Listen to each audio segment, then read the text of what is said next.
Hi and welcome to the Geek Legion of Doom. This is the B-movie review and I'll be having a look at the movie VAMPERIFICA today. So VAMPERIFICA starts with a prologue back a couple of hundred years ago when we see a race of vampires who are battling this clergy and the human race. And we're told that the vampires are sort of very few in number, and there's a kind of champion among them called Raven. And he's basically sort of encouraging the vampires to sort of fight back against humanity and such, and is sort of leading the charge to sort of the vampires to sort of take their place as the sort of like the top of the food chain. He's challenged by a priest and ultimately killed.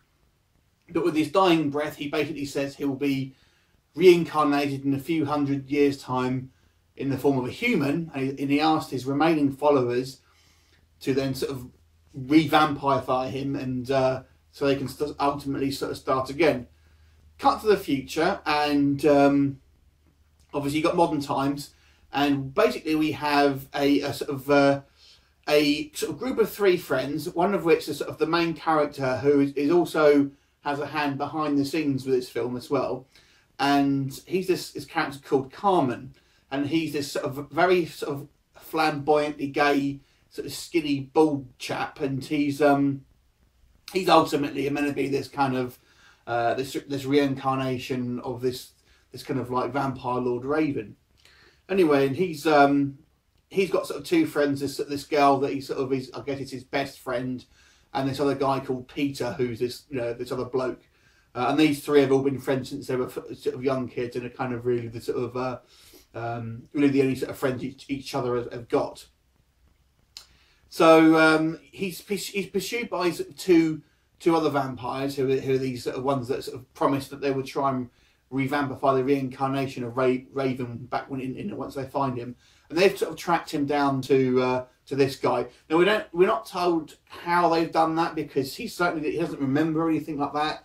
He doesn't he seemed like he's a completely different personality, so we don't know how they've managed to sort of track him down, or what's led them to believe that that Carmen is the reincarnation of this Raven.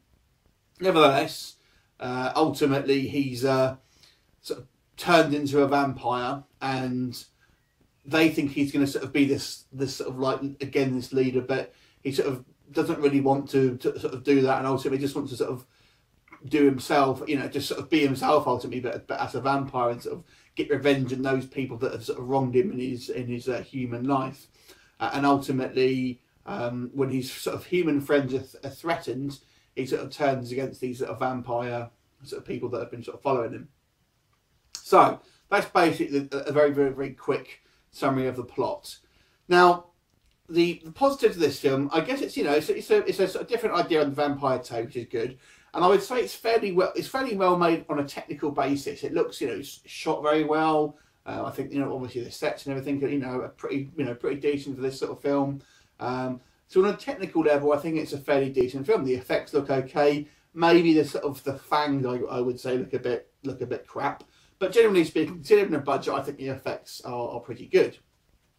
Now, on the major issue with this film is the main character, Carmen, is basically an obnoxious prick, and you just don't feel any type of sympathy for him whatsoever. We get that you're basically, what you're meant to think is he's kind of been picked on, and there's this lot of people who have kind of treated him wrongly, but ultimately he is just as bad, if not worse, than some of these people.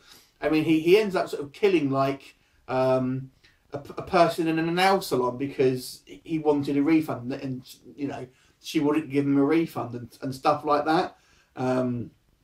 Kills just a waitress when he sort of, but he sort of insults her and might like fuck off on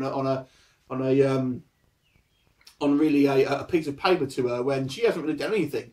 So throughout the film he's basically extremely obnoxious, and I don't think the film realises that's the impression that you're meant to be getting. He's kind of this like this guy who you kind of meant to feel sorry for and kind of be on side. And when he turns into a vampire, he almost becomes a little bit more sort of so than, and a bit sort of crazy, because he's sort of killing these people. But you just don't like the character. So that all sort of falls flat, unfortunately. And also the acting is not all that fantastic in places as well. It's difficult because the actual performances, I would say, even with the same actors, are sort of variable throughout the film. There's some sort of some areas in the film where I think the act's fine, but other areas, the way they deliver dialogue is pretty terrible. However, there are certain areas where they deliver dialogue okay. But overall, you could say the acting is fairly sort of humdrum, really, and kind of not all that fantastic to begin with. But as I say, you just can't really feel invested in this character. Or to be honest with you, the main three characters, you've obviously got Carmen, the main character, his sort of female, pretty blonde friend, and this guy Peter, who is completely superfluous to the plot as well, because he doesn't have really anything to do with the actual story as such. So he can, you could chop his character out, and it really wouldn't affect the story. But the kind of the main two, Carmen and his sort of female friend, they're both unlikable characters. And the other thing, the other thing I've got to talk about, I won't tell you what it is, but the end of this film is ridiculous. Now, you'll get to the end of the actual kind of main story, and it has a little epilogue at the end, which is kind of, and I won't tell you what it is, but that is absolutely ridiculous. It was completely, I don't know, it was like, what? If you've seen it, you know what I'm talking about, but just ridiculous, and really sort of just undermined what it was all going for. Now, the certain covers of this film makes it look like it's a bit of a spoof, and it isn't really a spoof. It does have some sort of comedy elements, but it is, it's not a spoof film. It's meant to be a sort of a horror comedy, I suppose, but it's not a spoof. But I wouldn't say it's a particularly funny film as well, purely because you don't care about the characters. So this one, I'm going to give it a 4 out of 10. Have you seen it? Let me know what you think about it. Leave me a comment, and I look forward to seeing you next time. See you later.